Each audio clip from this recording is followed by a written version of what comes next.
सबको जय मसीह की। प्रभु यीशु मसीह के पवित्र और सामर्थ्य नाम से फिर एक बार मैं आप सभी का स्वागत करता हूं। आज के हमारे पवित्र वचन लूका रचित सुसमाचार इसका 5वां अध्याय और वचन 1 से 11। और जिस विषय पर आज हम चर्चा करेंगे वो विषय है निराशा से चमत्कार की ओर। मेरे प्रियो, मैं आज आपको प्रोत्साहित करना चाहता हूँ, एनकरेज करना चाहता हूँ कि यदि आप निराश है तो आज का जो वचन है वो आपके लिए है। यदि आप निराशा में है, डिप्रेशन में है, आपको समझ में नहीं आ रहा है कि क्या करें, तो आज निश्चय ही ये परमेश्वर का वचन आपसे बात करेगा। तो मैं आपके लिए इन वचनों को पढ़ता हूँ। लिखा है, जब भीड़ परमेश्वर का वचन सुनने के लिए उस पर गिर पड़ी थी और वह गन्नेसरत की झील के किनारे पर खड़ा था, तो ऐसा हुआ। इस पहले वचन से हमें यह पता चलता है कि भीड़ प्रभु यीशु मसीह के पीछे इसलिए चल रही थी क्योंकि प्रभु यीशु मसीह जिन वचनों को उन्हें बता रहे थे वो वचन उनके लिए अद्भुत थे, वो वचन उनके लिए सामर्थ्य थे और नए थे। और उसी झील के पास में वचन दूसरे में लिखा हुआ है, दूसरा वचन ये कहता है कि उसने झील के किनारे 2 नावें लगी हुई देखी और मछुए उन पर से उतरकर जाल धो रहे थे।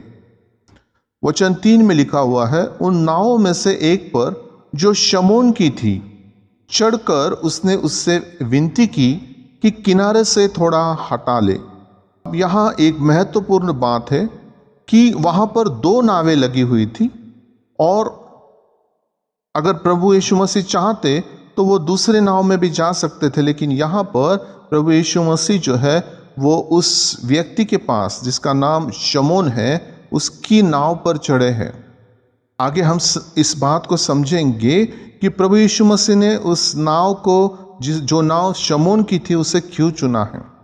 और शमौन ने भी बिना किसी आर्ग्यूमेंट के, बिना किसी रोक टोक के प्रभु यीशु मसीह को उस नाव पर आने की अनुमति दी और उस नाव को किनारे से हटा के थोड़ा से अंदर लेके जाते हैं वो।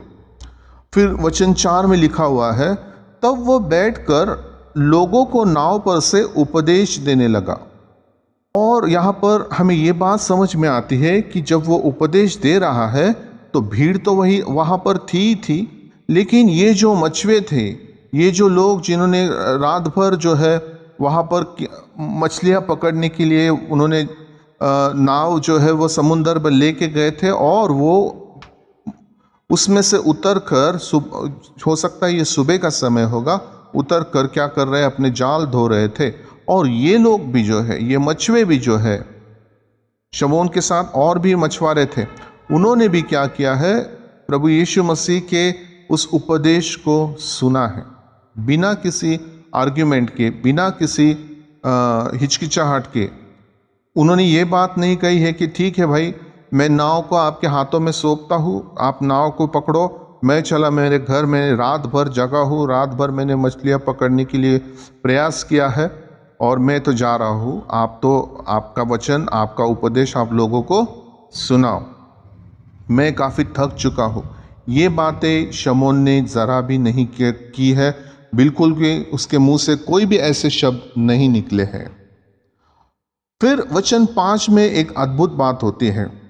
वहाँ लिखा है, जब वे बातें कर चुका तो शमौन से कहा। देखिए अब यहाँ पर क्या हुआ है, यीशु मसीह पहले ही उस नाव को सिलेक्ट करते हैं जो शमौन की है, और फिर उस यीशु मसीह ने ये बात देखी कि शमौन जो उपदेश मैंने लोगों को दिया, वो उपदेश, वो संदेश शमौन ने भी सुना। और उसके बाद यीशु मसीह शमौन से बात कर रहे हैं। क्या कह रहे हैं, गहरे में ले चल और मछलियां पकड़ने के लिए अपने जाल डालो। यीशु मसीह शमौन की प्रॉब्लम को समझ रहे थे, शमौन की क्या रिक्वायरमेंट है, शमौन की क्या आवश्यकता है, ये प्रभु यीशु मसीह को मालूम था। लेकिन उसके पहले शमौन को भी कुछ देना पड़ा प्रभु यीशु को। क्या क्या देना पड़ा?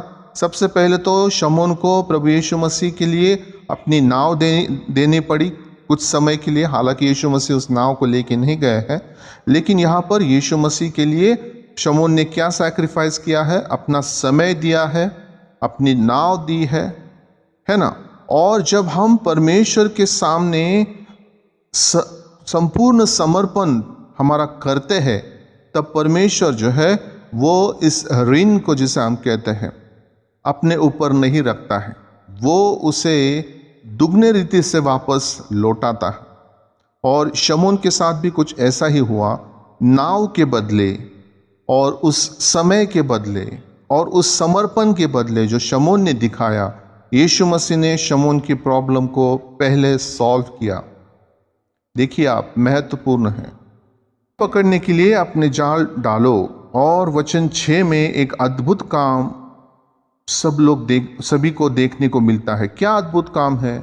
शमून ने उसको उत्तर दिया, हे स्वामी, हमने सारी रात मेहनत की और कुछ ना पकड़ा, तो भी तेरे कहने से जाल डालूंगा। अब यहाँ पर शमून जो है, उसका ये प्रोफेशन था मछलियाँ पकड़ना। वो बाय प्रोफेशन वो फिशरमैन था, मछलियाँ पकड़ने वाला था। उसको मछली पकड़ने का जो अनुभव है वो कहीं अधिक था। और ये अनुभव होने के बाद भी वो कह रहा है कि हमने रात भर क्या किए हैं? मेहनत की है लेकिन कुछ भी हाथ ना लगा। शमून ने सच्चाई बयां की है यीशु के सामने, और उसने ये भी कहा कि मैंने मेहनत तो की है, लेकिन उस मेहनत का मैंने कोई फल नहीं पाया है। आज आपके साथ भी ऐसा हो सकता है कि आपने भी अपनी पूरी मेहनत, पूरी लगन के साथ किसी काम को करने के लिए आपने अपनी पूरा टाइम डेडिकेट किया होगा, पूरा एक्सपीरियंस लगाया होगा, लेकिन उसके बावजूद भी जो रिजल्ट आपको मिलना चाहिए वो रिजल्ट आपको नहीं मिला होगा। लेकिन आज इन मछुआरों से हमें कुछ बातें सीखनी हैं।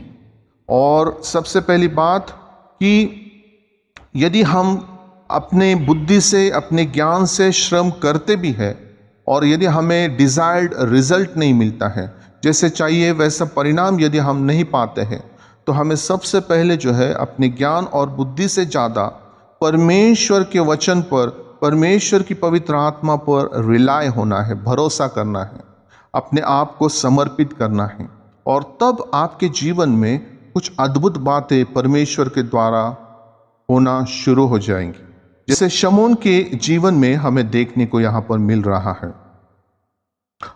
सच्चाई के साथ शमून ने सारी बातें यीशु के सामने रखी कि मैंने रात भर मेहनत की लेकिन कुछ नहीं पकड़ा है, और आपके कहने पर मैं अभी फिर से वो मेहनत करने के लिए तैयार हूँ। मैं फिर से वही रिस्क लेने के लिए तैयार हूँ जो मैंने कल रात को मैंने उस समुंदर में मछली पकड़ने के लिए ली है। और जो विश्वास सबसे बड़ी चीज़ है जो शमून ने यीशु मसीह पर दिखाया है, वो विश्वास अद्भुत है। शमून ने आर्ग्यूमेंट नहीं की है कि यीशु मसीह, आपको नहीं पता है कि ये दिन के समय में मछलियाँ जल्दी से हाथ में नहीं आती हैं, और हम तो एक्सपर्ट, और या हम कह सकते हैं कि हम काफ़ी पुराने हैं मछलियाँ पकड़ने में, हमें काफ़ी तजुर्बा है। ये कुछ भी आर्ग्यूमेंट पतरस ने नहीं की है, बल्कि सारी बातें असाइड रख दी है और यीशु के उस बातों को, उस इंस्ट्रक्शन को पतरस ने यहाँ पर फॉलो किया है। और जब फॉलो किया है तो आगे क्या हुआ है देखिए, वचन 7 में लिखा है, जब उन्होंने ऐसा किया तो बहुत मछलियां घेर लाए और उनके जाल फटने लगे। What a miracle this is. ये अद्भुत जो बात उनके साथ घटी है, या सुबह सुबह सूरज निकलने के बाद इन्होंने इतनी सारी मछलियां जो है वो घेर ली है, और इतनी घेर ली है, इतनी पकड़ ली है कि उनके जाल जो है वो फटने लगे। आगे वचन 8 में लिखा है, इस पर उन्होंने अपने साथियों को जो दूसरी नाव पर थे संकेत किया कि आकर हमारी सहायता करो, और उन्होंने आकर दोनों नावें यहां तक भर ली कि वे डूबने लगी। जब आपके जीवन में ये अद्भुत काम परमेश्वर जब करता है, जब आप विश्वास के द्वारा परमेश्वर के पास जाते हैं, परमेश्वर की बातों को समझते हैं, वचन के अनुसार जब हम अपने कामों को करना शुरू कर देते हैं तो परमेश्वर एक समय ऐसा आता है कि परमेश्वर जो है वो आपके जीवन में एक अद्भुत चमत्कार, एक अद्भुत मिरेकल वो करता ही करता है। और जब ये चमत्कार आप पाते हैं, जब ये अद्भुत बातें, जो वचन की बातें हैं, जो आत्मा की बातें हैं, जब आपके जीवन में घटती है, तब आप क्या करते हैं? उसको केवल अपने तक ही सीमित रखते हैं कि आप उनको लोगों के साथ शेयर करते हैं, लोगों को बताते हैं कि हमारा परमेश्वर जो है वो चमत्कार करने वाला परमेश्वर है, वो निराशा से हमें चमत्कार की ओर ले जाने वाला परमेश्वर है, वो असंभव को संभव करने वाला परमेश्वर है। क्या आप इन बातों का प्रचार लोगों को करते हैं?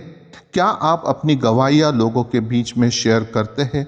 क्या आप उन व्यक्तियों को जो आपको परमेश्वर के बारे में बताते हैं, परमेश्वर के उस अद्भुत वचन का खुलासा आपके सामने करते हैं, क्या आप उनके लिए आप प्रार्थनाएं करते हैं? उनको आप प्रभु यीशु मसीह के नाम से धन्यवाद देते हैं? आप क्या करते हैं? या आप ऐसा करते हैं कि चलो हमारा काम हो गया, हमें जो हमारी प्रॉब्लम थी उसका आंसर मिल गया, और आप लोगों को ये दिखाएंगे कि ये प्रॉब्लम जो है ये मैंने अपने से सॉल्व की है। इसका श्रेय हम ना तो परमेश्वर को देना चाहते हैं, ना तो उस व्यक्ति को देना चाहते हैं जिसके द्वारा परमेश्वर ने आपसे बात की, ना तो परमेश्वर के वचन की गवाही आप देना चाहते हैं। और ये सारी बातें जो है कहीं ना कहीं परमेश्वर के राज्य को सीमित कर देती है। और जो अनुभव आपको मिलने चाहिए उसके बाद, है ना, जब परमेश्वर आपके जीवन में काम करना शुरू कर देता है और आप जब उन कार्यों को लोगों को बताना शुरू कर देते हैं, परमेश्वर की महिमा करना शुरू कर देते हैं, तब वो काम आपके जीवन में बार बार परमेश्वर करने के लिए अब इच्छुक हो जाता है। लेकिन जब आप उसकी महिमा चुरा लेते हैं, प्रभु यीशु की महिमा, परमेश्वर की महिमा जब आप चुराते हैं, वो आप किसी और को देते हैं, या फिर आप कहते हैं कि नहीं ये तो क्या मुझे पता था इसलिए हुआ है, जब ऐसा होता है तब दोबारा ये मिरेकल आपके जीवन में होगा कि नहीं होगा ये मैं कह नहीं सकता हूँ। यहाँ पर वचन 8 में जब इनकी नाव जो है वो मछलियों से भर चुकी थी, तो उन्होंने अपने साथियों को भी क्या किया है, मदद के लिए बुलाया है, और उन साथियों ने भी क्या किया है, इसका एक्सपीरियंस लिया है। और हो सकता है कि उन्होंने अगर मदद की है तो कुछ मछलियां उनको भी देनी पड़ी होगी, है ना। तो ये सारा जो श्रेय है, ये श्रेय पूरा का पूरा जो है वो प्रभु यीशु मसीह को जाता है। वचन 9 में ये हमने देखा, लिखा है, यह देखकर शमौन पतरस यीशु के पांव पर गिरा और कहा, हे प्रभु मेरे पास से जा, क्योंकि मैं पापी मनुष्य हूँ। क्योंकि इतनी मछलियां के पकड़े जाने से उसे और उसके साथियों को क्या हुआ, बहुत अचंभा हुआ। वचन कहता है कि पतरस को ये बात रियलाइज हुई है कि जो व्यक्ति मेरे साथ है वो परमेश्वर का कोई जन है, और परमेश्वर की आत्मा ने पतरस को क्या किया है, इस समय अपने आप को जांचने और परखने के लिए उसके आत्मिक आंखों को खोल दिया। और जैसे उसके आत्मिक आंखें खुली, उसको ये रियलाइज हुआ कि मैं पापी मनुष्य हूँ। जब हम सही मायने में जब परमेश्वर के पास आते हैं, परमेश्वर की इन कार्यों को, इन बातों को जब हम समझ जाते हैं, तब परमेश्वर की आत्मा हमारे जीवन में काम करती है और हम अपने आप को जांचने और परखने लगते हैं। ये खासियत है परमेश्वर की आत्मा के कार्य करने की। जो हम पहले मैं करते हैं कि मैं सब कुछ कर सकता हूँ, मुझे सब पता है, मैं ऐसा हूँ, मैं वैसा हूँ, ये जो बातें हैं, परमेश्वर के करीब आने के बाद हमें ये समझ में आने लगता है कि मैं कुछ भी नहीं हूँ। जो कुछ भी है वो परमेश्वर है जो मेरे अंदर, मेरे द्वारा कार्य करता है। पौलुस भी एक जगह कहता है कि जैसे जैसे मैं परमेश्वर के करीब आता हूँ, वैसे वैसे मुझे समझ में आता है कि मेरे अंदर बहुत से ऐसी बातें हैं जो नहीं होनी चाहिए। हमें रियलाइज होने लगता है कि हमें बहुत काम करना है अपने जीवन के ऊपर। ताकि हम परमेश्वर के करीब और आ सके। ये एक संकेत है, ये एक इंडिकेटर है कि जब हमें रियलाइज होने लगता है कि हम गलत है, जब हमें रियलाइज होने लगता है कि हमारे ऊपर बहुत सा काम हमें करना है, तो ये एक इंडिकेटर है कि परमेश्वर की आत्मा हमारे अंदर कार्य कर रही है, हमें उन छोटी छोटी बातों को बता रही है जो हमारे जीवन में नहीं होनी चाहिए। हालेलुया। और आगे लिखा है वचन 10 में, और वैसे ही जब्दी के पुत्र याकूब और यूहन्ना को भी, जो शमौन के सहभागी थे, अचंभा हुआ। और तब यीशु ने शमौन से कहा, मत डर, अब से तू मनुष्य को जीविता पकड़ा करेगा। तो यहां पर हमें समझ में आता है अब कि यीशु मसीह ने शमौन पतरस की ही नाव को क्यों चुना। प्रभु यीशु मसीह ने शमौन से ही क्यों कहा कि अंदर लेके चलो और जाल जो है वो एक प्रॉपर तरीके से आप डालो, और किस तरफ डालना है वो भी बातें की। जब परमेश्वर को आपको इस्तेमाल करना होता है उसके कार्यों के लिए, तब वो अद्भुत रीति से आपके पास आता है।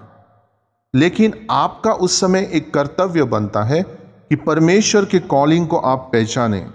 जब परमेश्वर जब द्वार पर खड़ा होता है और खटखटाता है, तब हमारा काम है कि परमेश्वर के लिए आप द्वार खोले। और यदि आप उस समय आप दिखाओगे कि नहीं, मुझे टाइम नहीं है, मैं बहुत व्यस्त हूँ, सांसारिक कामों में हम इतने अपने आप को झोंक देते हैं, तो हमें परमेश्वर के लिए, उसके वचन के लिए, उनके कामों के लिए कोई टाइम नहीं रहता है। सारा समय हम सांसारिक बातों में लगे रहते हैं, और जब समय निकल जाता है तो वो अपॉर्चुनिटी जो परमेश्वर हमें देना चाहता था वो हम खो देते हैं। इसलिए मैं आप सभी से यहाँ पर अनुरोध करना चाहूँगा कि आप परमेश्वर के प्रति आप सचेत रहें, परमेश्वर के प्रति आप जागरूक रहें कि कब परमेश्वर आपके जीवन में काम करना चाहता है।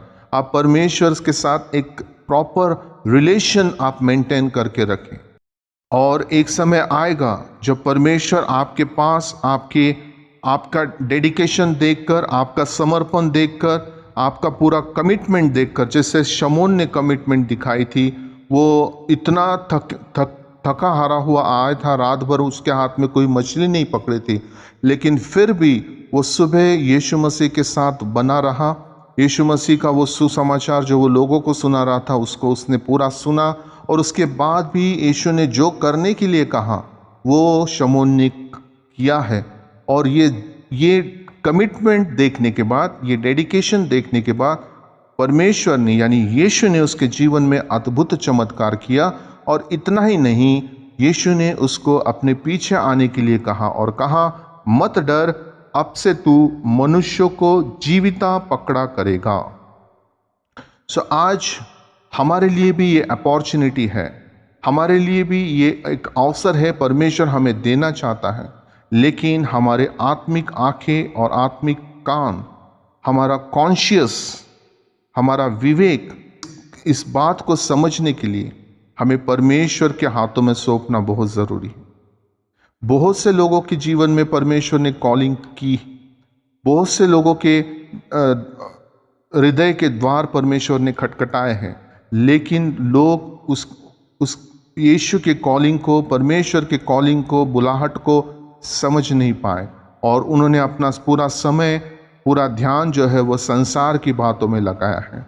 और वचन ये कहता है कि तुमने सारी बातें प्राप्त कर ली है ना, संसार की सारी बातें प्राप्त की, और यदि आपके आत्मा का नाश किया तो आपको क्या लाभ। ये वचन है। आज मैं आप सभी को एनकरेज करना चाहता हूँ कि परमेश्वर आपके जीवन में अद्भुत मिरेकल करने के लिए तैयार है, लेकिन हमें चाहिए कि हम जो है वो पूरी रीति से परमेश्वर के हाथों में अपना जीवन समर्पित करें। और वचन 11 में लिखा हुआ है, और वे नावों को किनारे पर ले आए और सब कुछ छोड़कर उसके पीछे हो लिए। तुरंत यीशु मसीह के बातों को क्या कर दिया गया है, यहाँ पर इम्प्लीमेंट किया है इन लोगों ने। और विशेष करके शमौन के बारे में यहाँ पर क्योंकि यीशु कह रहा है शमौन को कि मत डर, अब से तू मनुष्यों को जीविता पकड़ा करेगा। अब से तू परमेश्वर के कामों के लिए इस्तेमाल परमेश्वर तुम्हें करेगा। ये अभिवचन, ये प्रॉमिस यीशु ने शमौन पतरस से किया है। तो आज आपका समय है। आप यदि आज निराशा में भी हैं, यदि आप डिप्रेशन में हैं, यदि आप समझ नहीं पा रहे हैं कि क्या करें और कैसे करें, तो आप इस समय परमेश्वर से प्रार्थना करें कि परमेश्वर, जैसे आपने शमौन के जीवन में कार्य किया, जैसे प्रभु परमेश्वर जो इम्पॉसिबल था उसके लिए आपने पॉसिबल कर दिखाया, प्रभु आज मेरे लिए भी आप ऐसा ही करें। आज मेरे लिए भी प्रभु आप वही मार्ग को खोले और मैं आपके पीछे चलने के लिए तैयार हूँ, आपके कार्यों को करने के लिए तैयार हूँ। मुझे आप अवसर दे परमेश्वर। सो ये प्रार्थना आप परमेश्वर से करें। आइए हम प्रार्थना करें।